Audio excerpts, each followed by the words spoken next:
Hi, we're back. Running down to just the last couple of episodes here of Touchdown, coming at you live from Schwadorf, Austria. This week we'll talk a little bit about the divisional games that we saw this previous weekend. Some great games. Really good games, yeah, exactly. And of course, preview the two big matchups a little more in depth than we usually have time for. The AFC Championship and NFC Championship games. Which I find that for the first time in years, the best four teams are in the playoffs this year. Yeah, that's a nice change of pace. We'll talk about all that. I'm your host, as always, Joel Turpin. With me is David Asselin. Martin couldn't be here today, but he's gone ahead and given me a preview of his picks, and we'll talk about those at the appropriate segments. I can imagine one of his picks. Pretty good guess, yeah. And probably yours as well. Okay, so we're going to start off talking about last week's games. Of course, we had to kick it all off. Seattle at home facing New Orleans. Drew Brees. Barn burner of a game in some ways. No, it wasn't. It was it was a defensive game. Yeah. There wasn't very many points from either side, especially from the Saints side. Boy, another 5 minutes and the Saints might have won that game. Yeah, I guess I'm just thinking about the end of the game when it got exciting, and no, it was pretty slow, I guess, for the first three quarters. And that strange.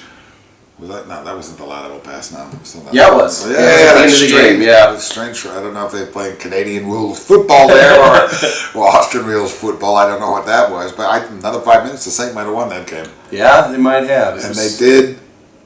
Well, I didn't think Seattle looked that sharp on offense. No, neither team did. For me, of course, one of the biggest keys of this game was the weather. You got in there, it was cold, it was rainy, it was wet. Yes. And for the first half, when it was really bad, Drew Brees was obviously affected. I mean, he had throws that were going sideways and were coming out early. It was windy. It was very windy. Yeah, very errant throws. It was very windy, very... Typical Seattle weather in midwinter. Yeah, it was very ugly. They were very lucky to even have it be that close in my mind, the Saints, when it came down to it, because they were so bad in the first half. But both teams had problems on offense, and both teams were playing good defense, given the conditions. I think that a lot of people thought it might have been a blowout, but it turned out not to be such a blowout. The weather was a factor, and the 12th man for Seattle was a factor. Drew Brees mentioned after that it was hard sometimes on the calls. I think it was a couple late game violations. I mean, what do you call this? Running the clock out. Delayed game. Delayed games. False starts. A couple timeouts he probably didn't want to take in the second half. Yep. Yeah, the crowd definitely played a big factor in that game in Seattle last week. But hats off to the Saints. They had a good season. Yep. They played them tough. They were not blown away like they were in the second week, like they were a few weeks back. Yeah, and they did good to hold their heads up. They'll come back next year, along with the Chiefs. Yeah. There was a lot of good ground game, definitely, which makes sense, of course, given the weather. I mean, that was when the Saints were staying in it. I think the reason they stayed so close in the first half, with Drew Brees playing so poorly, is that they found their ground game. They ran a variety of different running backs in there. They tried some stunts and some options and stuff that they don't normally do. But I give the 49ers a head up going into this week that if you can establish a ground game, then that maybe you can spread out your offense a little bit later. Definitely. And they looked good in a lot of ways that they don't normally. Again, their defense was much better than normal, or at least than they have occasion to be. Sometimes their defense disappears for a while, and they didn't in this game. Russell Wilson had a pretty pedestrian game. I think 130 yards. I thought he or looked something. a little overconfident in the first half. Yeah, I think he looked a little cocky, if you ask me, in the first half. He's still a young quarterback. I mean, he's not no Brees or Brady. Still a young quarterback. Doesn't have a lot of playoff experience. I thought he was a little cocky. Maybe his coach chewed his butt out a little bit, and during halftime he seemed to calm down. But he wasn't running that well either. I mean, he didn't run all that much. No, there wasn't a whole lot of movement on his part. I mean, a little bit of escaping the rush and that sort of thing, but not a lot of running. I mean, most of the running from Seattle definitely came in the form of Skittles, beast mode. Marshawn Lynch had a great game, 140 yards rushing. 140 hard yards. Hard yards up the middle. I mean, nothing as dramatic as that run a few years back where he was breaking all the tackles and stiff-arming everyody. Just like a pinball machine. Yeah, but it was good. It was a good game from him. This is a little ill. A little ill. Yeah, and if they're to repeat this week, as we'll talk about, they're going to need another great game out of Lynch in the ground game, definitely. We'll see. Yeah. We'll see. And the other thing, though, that they did a really good job of, and that could be another preview for this week, is they really took Jimmy Graham out of the game. They took him completely out of the game. They took him completely out of the game. And now with Crabtree back, the Niners don't rely quite so much on Vernon Davis. But Seattle can take Vernon Davis out of the game. But you still have Crabtree. Yeah, you still have Crabtree. And Breeze still had Colston, who had 140-some-odd yards receiving, I think, when it was all said and done. At the same time, if they can take Davis out of the game, as we'll talk about in a minute, as they did with Graham, that'll be a significant piece of the puzzle. But we won't go into gore. But in a minute. We'll save a few of those things. In the meantime, that same evening, of course, we had a not so close game, higher score, lots of up and downs as New England. We all predicted it would be a blowout. Well, I thought it might have been closer than what it was. Yeah, I thought it would be a little closer. Martin thought it would be a blowout. Martin thought blowout. Martin was correct. 43-22. New England trounces the Colts. Thank you. I was surprise fact of the week. How many touchdowns did Tom Brady pass in a 43-27 game? 0. Yes, I happen to know that fact. 0. He threw no touchdowns, over 40 points, and Brady did not throw a touchdown. Which, if I was playing the Patriots this week, which the Broncos will be, how are you going to play this New England offense now? You know they can run the ball. They've established that. And you got Tom Brady as one of the premier quarterbacks. Given a little time, maybe able to pick the secondary. How will you play these guys? After you play... We'll talk about that when it comes up. The Colts is another different team. They're not that well on defense. No, I mean, the Colts gave up 430 yards to Alex Smith the week before. Yes. So we know that they're able to be picked apart. Mm-hmm. New England, obviously, they looked amazing. I mean, Blunt had 166 yards on the ground. They were tearing it up. Of course, you got Shane Vereen also. You could, as a change of pace back. And Belichick put faith back in Ridley. He was in for a couple of carries and scored a touchdown. Couple of carries for Ridley. So you got 3 decent and premier running backs in the backfield with Tom Brady. And he didn't have big numbers in passing, Brady. No. Also a little wet. The weather was also a little nasty. All season his numbers have been down, significantly down. But they find a way to win, and this time they found a way to win big. Yeah, they did. The running game, which is total un-Patriots. I think there was 70% run and 30% pass, which is not the typical Belichick. No, but that to me shows Belichick's strength is that he is willing and able being the key word, to adjust to adapt to what his team, adapt to the strengths of his team. When he had only, people sometimes forget. I'm sure you don't, but I still, in the back of my mind, kind of think of the Patriots under Belichick as a defense and special teams team. Yeah, well, because that's how they were for the first 3 years, of their championship run. The first 3 or 4 years, Brady put up very pedestrian numbers. He put them up when he needed to, but he was the quarterback that didn't put up big numbers and won anyway. He was the Joe Montana, versus Dan Marino when you were talking, between him and Manning. That was the comparison. Because, Manning put up the big numbers but didn't win in the postseason. Brady was low numbers like he is right now, but found a way to win. I think it was I'm a die-hard Patriots fan. Have been since they were back in the Boston Patriots in the late 60s. haven't seen a style of game the Patriots have played this year. No matter who they've played, they've managed to adjust to the situation, whether it's running, passing, special teams. They have a defense this year, like you mentioned, Yeah. which is probably the best defense they've had in years. Ask the Colts. Yeah. Ask anyone who's played them and the interceptions they've been giving up and the turnovers they've been giving up. We'll see. It's going to be a very interesting game on this coming weekend, but we'll talk about that later.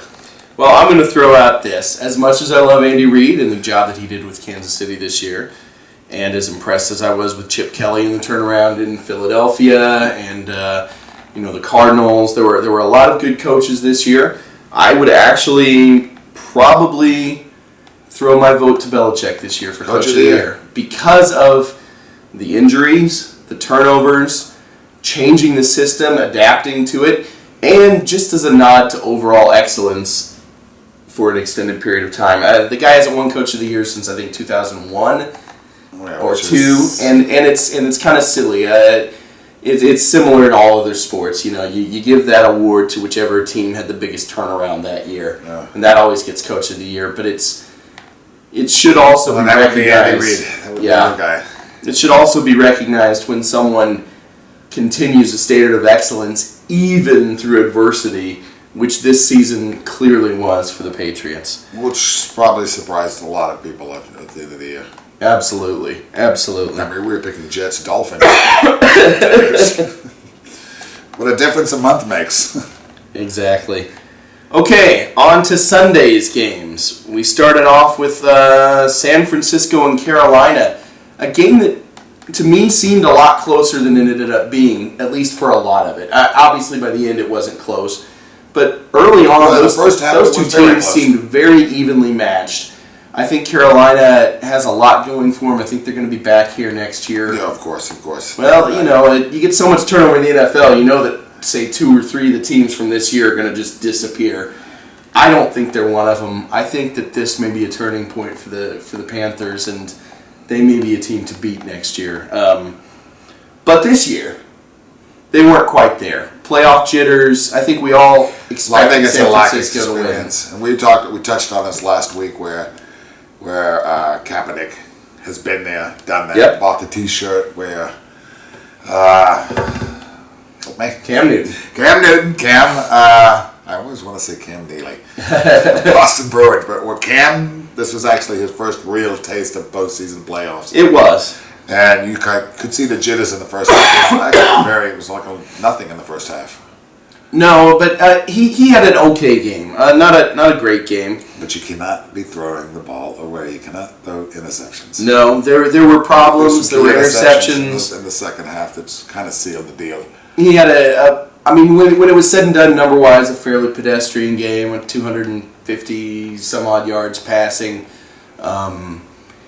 He had a few times when he showed his legs and had some movement out of the pocket.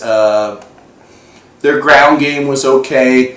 There are some holes in this team. Well, look, I'm kind of like he's trying to play a game that he normally didn't play. He didn't run as much as he usually does. Well, they've dialed that back the whole year, really, for him, and that's changed his game, and he's adapting somewhat to that, which is cool. What I expected was kind of what we got out of Colin Kaepernick, where they took he was the leading rusher that he was. They basically took off the wheels. They said, okay, go for it. It's playoff time. It's playoff time. We've been protecting you all year. We cut back on your rushing yards, but today, if you want to run, go for it. Go for it, and it made a difference. It really did. He had a couple of very good third downs that extended the drives and put points on the board. They were key. If you take those out of the game, it really might be a completely different game because there were times when it was third down on a drive that they ended up scoring. There were times when it looked like he needed 6 yards and he got 17. Yeah, times when maybe a penalty had hurt them and they needed to come back from it, where nobody was open, and if he hadn't run, he would have had to throw it away. So that was one of really those runs key to helping the game. him in the field goal range. One of those runs. Very much so. So, in the end, some of the scheming, perhaps, some of the choices, Jim Harbaugh really showing that this guy knows how to coach in the NFL. Despite his khaki pants. Despite his pants, despite his demeanor. His J.C. Penney $20 khaki pants or whatever. Did you read about that this week? Oh yeah, they were. Yeah, his wife's giving her a hard time. I'm sure we're going to hear more about it if they make the Super Bowl. Then those stories get blown up to in a proportion. Yes. Yeah, well coached San Francisco. They went into Charlotte and won the game. Yeah, and that's 2 weeks in a row on the road that they have gone in and really taken care of business. 3 years in a row under Harbaugh that they've made the NFC Championship game. Really, I think the coach that I would compare him to right now in terms of just immediate impact would be Jimmy Johnson. Really? Showing up there in the early 90s. I mean, I think it took him 2 years to turn it around. And it was the third year before he really got there. But yeah, once he got there, it was a pretty quick turnaround, and then he was at the top and stayed there for a long time. This is what I see out of that San Francisco team, a team that has really come to party and to stay. And I think fairly young and talented team. Young and talented, and I think we'll see them there for many years. Whether or not they win titles is another question, but they are going to be in the hunt, of course, for some time to come. Which makes our other co-host happy. Absolutely. Yeah, so I think that's probably enough on that game. And leaving us the final game, one that looked like it was going to be a blowout, got exciting in the final few minutes. Again, Denver 24, San Diego 17. 24-17. Yeah, not really that close most of the game, though, was it? Nah, it was only in the last quarter. It looked like Denver just kind of put on the brakes in defense and let San Diego... San Diego was running out of time. Just like the other game where they had an extra 5 minutes, they might have been in the game. But I think Denver just kind of said, okay, we got this one, let them march up the field. Because we're going to get the ball back, won the timeout, house mouse, and that's was. Now, it sounds closer than it was. It's not big numbers for the Broncos either. No. And this time Rivers did not have that little magic he always has over Manning. No, and I, giving Manning credit, at the end of the game it wasn't a comeback, but it was a don't give the ball back to San Diego situation with them so hot and then coming back. Well, that's what I was trying to touch on before, how they just kind of let us work the clock in the last few minutes. Well, they scored a touchdown. They scored when San Diego brought it within 7. Denver answered, scored a touchdown, made it 24-10. San Diego scored another touchdown, made it close again. This time Denver ran out the clock, and they didn't do it in the typical way. They did it with a key third down pickup twice. Yes. On a passing situation. It was a good call. It was one of those calls where the offensive coordinator for Denver saw a hole, said, "Hey, look, these guys aren't covering this particular route. Come out, hit it wide open." How you leave Demaryius Thomas wide open on 3rd and 7 or whatever the hell it was, just beyond me. And as someone who just cannot stand the Broncos, it drove me crazy. I was screaming at the TV, but kudos to Peyton for winning that game and his first playoff win since the AFC Championship in 2009, I believe. It's been that long. Yeah, it's been a while. So that was the one that led to their Super Bowl against New Orleans. Those are amazing facts right there. Those are amazing facts you tend to forget. Yeah, it's been that long. Since 2009. So, kudos to him. Kudos to the Broncos. You say, for winning the game. We touched on this before on Peyton real quick. You see him as MVP? Oh, I in my mind, there's no doubt that Peyton wins the MVP this year. Not Brady. I'm not saying he should win the MVP, but he will win the MVP. It's a comeback story. Yeah, that's true. it's video game numbers. Yeah. No, I don't even think Brady's. Brady should be in the conversation in some ways because, of course, but again, I would give that award to Belichick. I think the turnaround this year is not Brady. It's Belichick. Brady had very pedestrian numbers. He had a couple of nice comeback wins. Well, he didn't have the receivers. He played well given his circumstances, but they generally don't give out awards for that to the player. I would like to see Belichick win that. Now, in my heart, I'd like to see Jamal Charles win the MVP award. He had which he should also be on the list. Yeah, he had 30-some-odd% of Kansas City's offense. He had 50% of the offense. offense. Yes, he had more total yards than anybody in the NFL. He led the NFL in touchdowns. He had an MVP caliber season, but no one's talking about that either. All they've talked about from the start of the season is Peyton Manning. This 55. He would have had to collapse. If Denver had maybe lost the division, if his numbers had gone down at the end of the year and somebody else had come up, maybe he wouldn't have won it. But from week one, it was Peyton's award to lose. Okay. That's just how it is. An argument I won't bother going into. Anyway, Denver wins. They move on.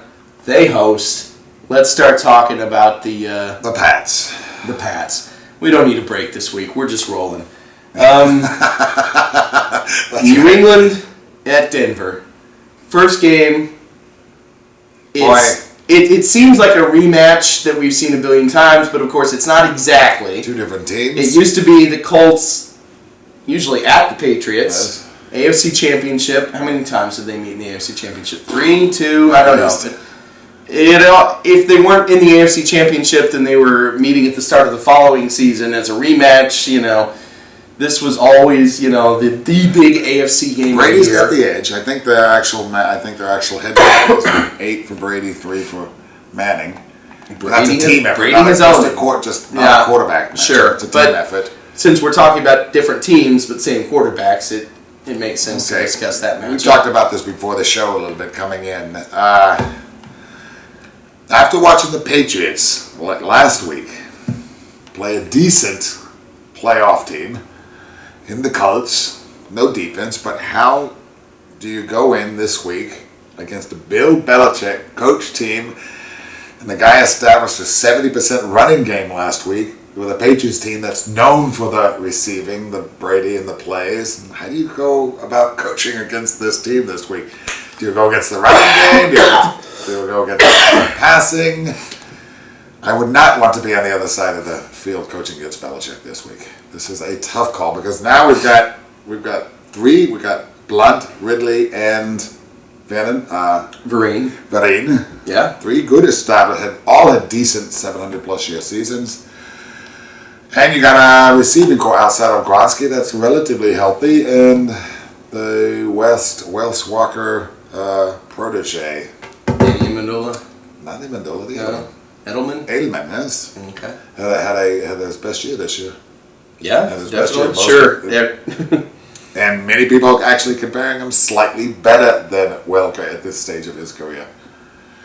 We'll see. I won't tell you who I think is going to win or lose yet. We'll wait on that. The way I see it is a very, very close game, and it will be a shootout for sure. You're at Mile High. The ball floats a little more than usual.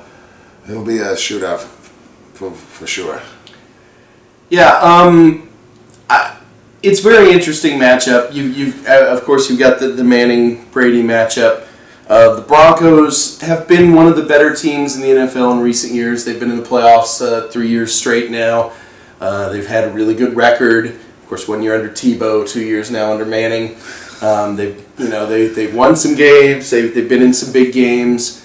Of course, you've got John Fox, who I believe coached in a Super Bowl against Bill Belichick a few years back when he was the Carolina Panthers coach. Mm-hmm. Was that videotape gate right there that happened in? So you've got a rematch of the videotape Super Bowl, which we don't talk about too much. But thought I'd throw it out there for anybody who wants to work a little conspiracy angle.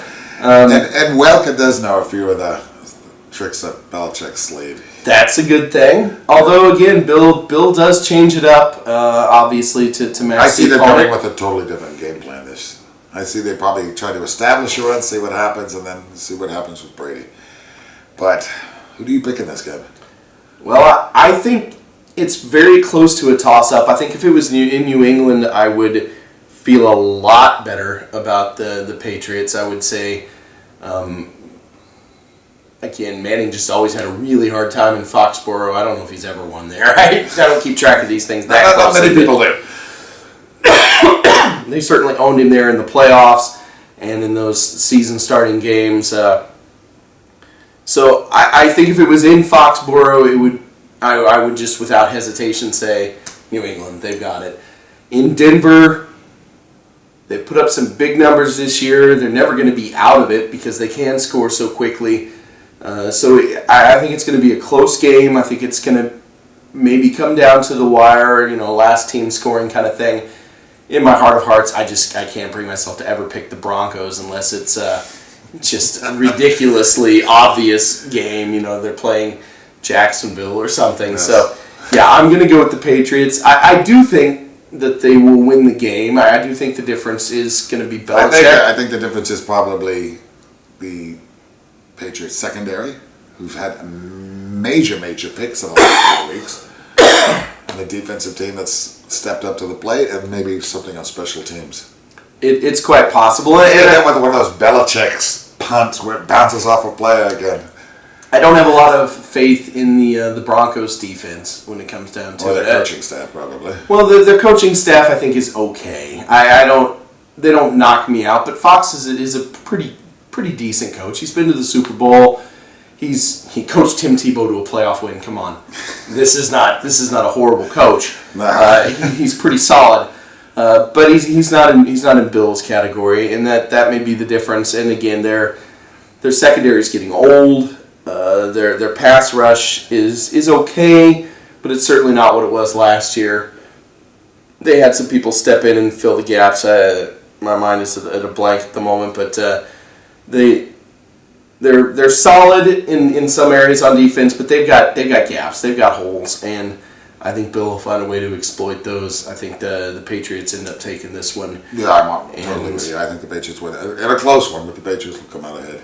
Martin as well chose the Patriots to win. Did he? We got a three game sweep, 3-pick. Martin chose that. This is Sodom Armageddon. Martin choosing Eddie Heath. Exactly. He hates the Patriots with everything they're about. Afterwards, he knows his football. Yes. Afterwards, San Francisco at Seattle. This is the game from the start of the season that everybody was thinking was a big deal. In fact, the thought was, of course, whoever wins that division will host the NFC Championship. That's exactly what happened. Mm-hmm. Whoever wins their head-to-head games would win the division and would host the NFC Championship. Well, they split those, but still Seattle had the better record overall. San Francisco, despite being a 5 seed, in a lot of our minds was closer to the 2 seed in terms of talent. Yes. And I definitely think they're one of the top 2 teams in the NFC. And they're showing it again. They made the Super Bowl run last year. Quite possibly they'll make another one this year. What do you think? Martin, and I see San Francisco winning this game.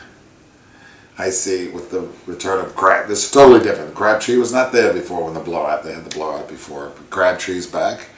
You can't double team everyone in San Francisco. And you got Kaepernick, who probably runs the ball better than anybody right now out of the backfield for quarterbacks. San Francisco just seems to be on fire. For some reason, they want to get back into the Super Bowl. They want to do this for the coach. This is I don't know which game is better next week. New England at Denver or the 49ers at Seattle. This is what it's all about. This is what we look for all year long. And I see San Francisco pulling this one out. Seattle didn't look so sharp last week on offense. And we talked about the weather a little bit, but those are excuses. And if you are Pro Bowl players, you need to learn to overcome these things, whether it's through coaching and calling plays or the player themselves or their lack of experience. Cap also has a little bit more playoff experience. And Seattle has won on the road twice, and I don't see them not stopping now. I see them marching their way to the Super Bowl. San Francisco. San Francisco, yeah. And I do not see them. It's going to be a knockout drag-off fight. Might even be a more exciting game than the first game they had. It might be. It'll definitely be closer, I think. But I just see San Francisco walking out with a victory. Sort of rub a little salt and... Seattle's not a bad team. They've been ranked number 1 in everything this year, but they don't have number 1 playoff experience, and they don't have what San Francisco has been there 1,000 times already. Their fans there. Martin also chose San Francisco. For obvious reasons, or yes, I don't know. He sent me the note. He said San Francisco and New England, so we know that he's a San Francisco fan. I am a bit of a San Francisco fan myself. I liked them from back in the day. Liked them in the 80s. when I first started watching football, early 90s. They were one of those teams that I enjoy to watch. Usually those teams are in the NFC because I don't like any of the AFC teams except for Kansas City pretty much. And Pittsburgh's not so bad because we beat them when we meet them in the playoffs, so I don't mind them. But most of the rest of the AFC can go kiss, whatever. Anyway, San Francisco is good. I'm going to be rooting for them to win. I think they're going to be there for years to come in the playoffs and in the hunt, at least as long as Harbaugh sticks around there. However, in this particular game, I think I'm going to go with Seattle. I've been knocking it back and forth. I think it's close to a pick'em. It's in Seattle.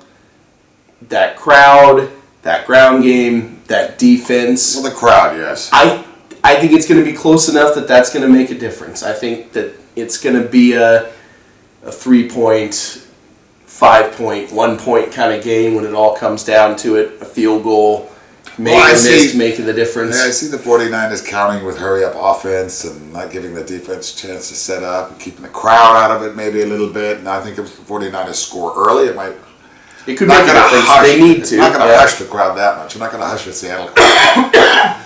But it can make the difference. And Seattle just reminds me of one of those teams that have had great seasons all year, but when it comes down to the final push, they choke. I kind of get this scenario. We've seen it before with the Cowboys from years before, and the Skins back in the 70s, and they just seem like one of these teams from the beginning, everyone says, they're going all the way, and then when it push comes to shove, they end up choking at the last minute. It's possible. To a better team. I wouldn't consider it a choke if they lose this game, unless they find a way to choke like Kansas City did in a few weeks, like get up and then blow it. If they lose this game, it's just a loss. But the rivalry, like in turnovers or some foolish rookie play or something like this. Sure. And, I think their weakness, as great as he's been, is probably at quarterback. Russell Wilson's young. He can put up very pedestrian numbers in certain games, such as last week. Their ground game is obviously amazing, and their defense is amazing. So, those aren't going to be the things to betray him. If it's anything that betrays him, but Russell's got his premier tight or receiver back as well, and Percy Harvin can make the same difference that Crabtree does in this game. He looked really good last week when he was on the field. He went up and made some catches that nobody else on that team makes. However, they've got a decent receiving core. Golden Tate's not great, but he's not horrible. He's playing NFL. Yeah, Doug Baldwin is okay. They've got some guys that can catch the ball, and having Percy on the other side of the coin, you have Vernon Davis. Yep. The guy from the Ravens. Bolden and the guy Crabtree. Yeah, no, they got more weapons. They probably do. I'm saying it. It's not a weakness. Once you add Harvin into the mix, it becomes less of a weakness. Whereas previously, I would have called that a weakness of Seattle's. So really, a lot of it's going to depend on their quarterback play, how cool Wilson can stay under pressure, and whether or not he can keep it close. I don't see them.